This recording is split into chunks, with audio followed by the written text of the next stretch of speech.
Hello, Malaysia. I wish to address the leaders of the opposition, being Dato Sri Anwar, Lim Kit Siang, Dato Sri Nick Aziz. Well, today I read in the Malaysian Insider a statement by Anwar that there has been reports coming from civil servants and people working in the airports and the immigration and the airlines industry, that there is a steady flow of illegal immigrants coming into Malaysia and given blue IC to facilitate them in fraudulently voting in our 13th general election. I mean, this seems to be a very difficult problem to overcome, because there, I believe, according to Dato Sri Anwar, there are 40,000 of them already come into the country. So we can expect now anything like until Sunday, anything like 60,000 illegal immigrants will have come into Malaysia with fraudulently issued blue IC in order to cheat the balloting system. Well, I thought about this issue this whole of today, and I've come up with a solution, a very practical solution, but I believe a very effective one. For example, for 60,000 immigrants who are poor and they ferried over here by aeroplanes chartered by the government and paid for by the government, 60,000 of them is a very large number. But above everything else, these illegal immigrants are not possessed of a lot of money, will have to be housed in the immigration depot. That is also the opinion of Dato Sri Anwar, that all these illegal immigrants were housed in immigration detention camps. So that is fine, no problem. I asked the opposition side to find out where all these people are kept.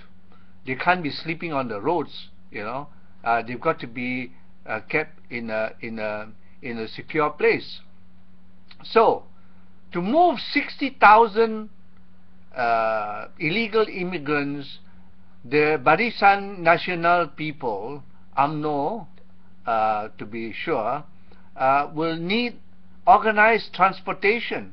They will need a lot of buses, trucks and whatever to move these 60,000 people to the polling booths. So, two areas that we can hold them back.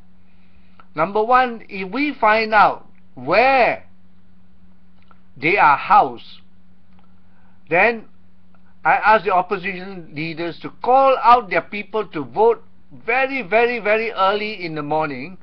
First, to go into the polling booth, vote what you have to vote, and then drive your car to the place where all these illegal immigrants are camped. That way, we create a traffic jam. We create an artificial traffic jam, and these people will not be able to be transported to the polling booths.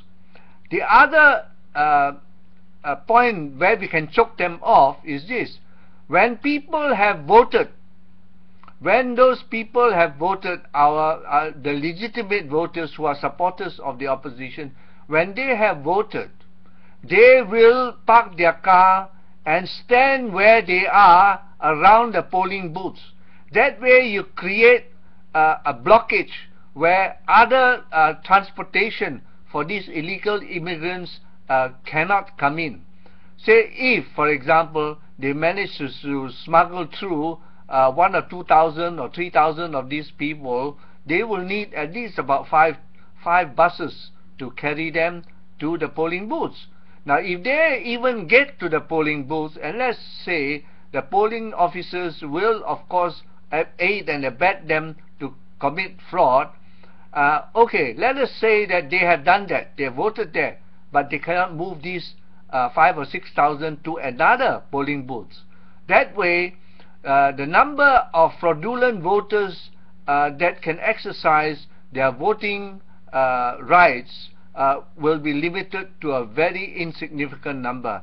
Therefore, if the opposition leaders are able to muster a huge turnout of legitimate voters, then they will drown out the small number of illegal immigrants and fraudulent voters. I think this is a very important message, and I will leave it here, and I will try my very best to get this message to Pakatan Rakyat and their leaders.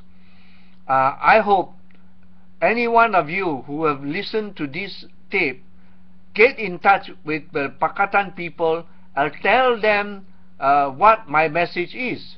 I'm not trying to claim credit to be a big hero or what. I just find that this is a very credible way, a very physical way to block them out, to take them out of the way, to block them from getting into the polling booths.